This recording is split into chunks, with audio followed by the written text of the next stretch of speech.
अरे आग लगे, ये भी कोई जिंदगी है। सुबह से चिल्लम चिल्ली पुकार सुन के मैं तो तंग आ गई हूँ। अरे वो भी क्या दिन थे जब मैं गांव में रहा करती थी। पहले बड़ी सुखी थी मैं। पहले मेरी जिंदगी क्या थी और अब क्या हो गई है। शहर में तो लोग भेड़ बकरी की तरह जीते हैं। जीने का असली मजा तो गांव में है। क्यों, क्या हुआ माँ जी? आज गांव की बहुत याद आ रही है आपको? अरे हाँ बहू, शहर का जीना भी कोई जीना है। लोगों की आधी जिंदगी तो सड़कों के ट्रैफिक में निकल जाती है और यहाँ रखा ही क्या है। एक बात कहूँ, दिल्ली शहर अब पहले जैसा नहीं रहा। क्या माँ, जब देखो गांव के गुणगान गाती रहती हो। ठीक है, इस बार ना बच्चों के कॉलेज की छुट्टियों में हम सब गांव चलेंगे, ठीक है? हाँ, ये ठीक है। फिर कुछ दिनों के बाद सारा परिवार अपने गांव चला जाता है। अरे वाह, कितनी ताजी और साफ हवा है, कितनी शांति है यहाँ। चल बहू, अब बढ़िया सा खाना बना दे, मजे से आंगन में बैठ के खाएंगे। सुशीला गांव का माहौल देख बड़ी खुश होती है। 2 दिन के बाद गांव की कुछ औरतें सुशीला के घर आती हैं। बड़े दिनों के बाद गांव आई है सुशीला। हमें तो लगा कि तू शहर जाके गांव को भूल गई। और बतिया, तेरी बहू कैसी है? जरा मिलवा तो उससे। अरे मेरी बहू तो लाखों में एक है। बड़ी किस्मत वाली हूँ मैं जो मुझे जानकी जैसी बहू मिली है। हमेशा मेरी सेवा में लगी रहती है और आज तक कभी पलटकर जवाब नहीं दिया उसने। सुशीला की बातें सुनकर सभी औरतें हंसने लगती है।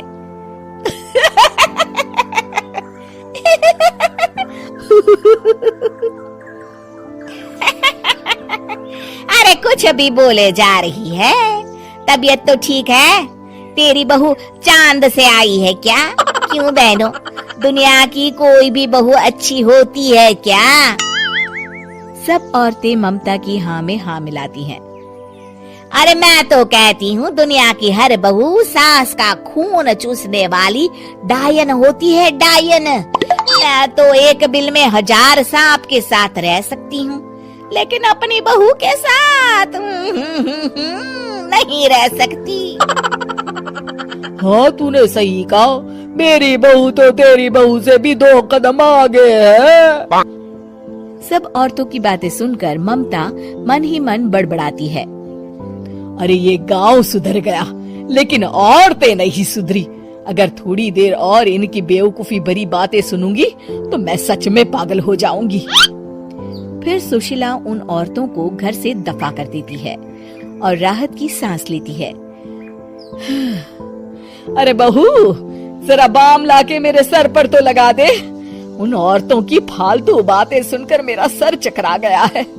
इस गांव की औरतों का तो भगवान ही मालिक है। फिर अगले दिन सुशीला की सास उससे कहती है, अरे बहू, तू यहाँ क्या आराम फरमाने आई है? आखिर ये तेरा ससुराल है।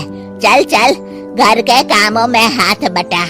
शहर में कुछ काम धाम तो करती नहीं है। जरा अपने आप को तो देख, कितनी मोटी हो गई है।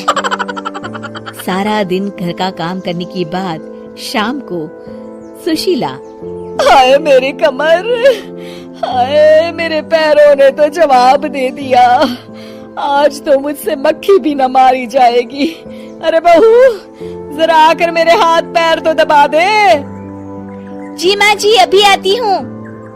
तभी सुशीला की सास जानकी को रोकते हुए कहती है, अरे रुक जा बहू, एक दिन काम करके इसको इसकी नानी याद आ गई।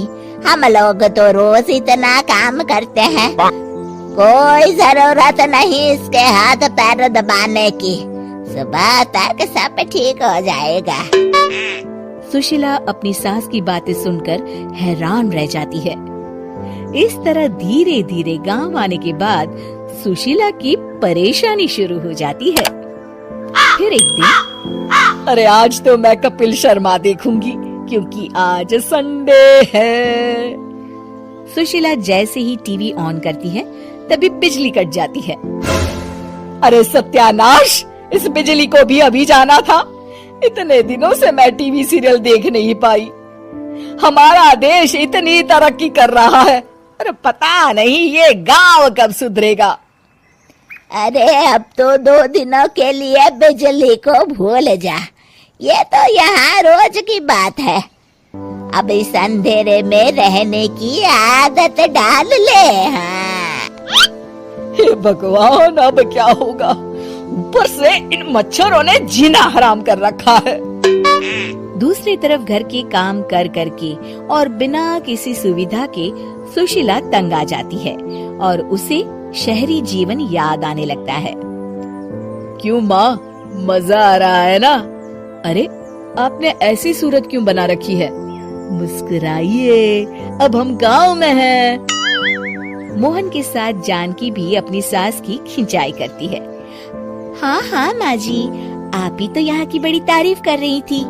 फिर अभी तो कुछ ही दिन बीते हैं, वैसे भी अब तो आप यहीं रहने वाली है ना? अरे नहीं नहीं बहू, मैं एक दिन और यहाँ रुकी तो मर जाऊंगी। मुझे शहर ले चलो। क्या दिन थे, कितनी सुखी थी मैं वहाँ। ठीक है माँ, हम कल ही वापस शहर चले जाएंगे। इस तरह सुशीला शहर आ जाती है और फिर कभी दोबारा गांव जाने की जिद नहीं करती।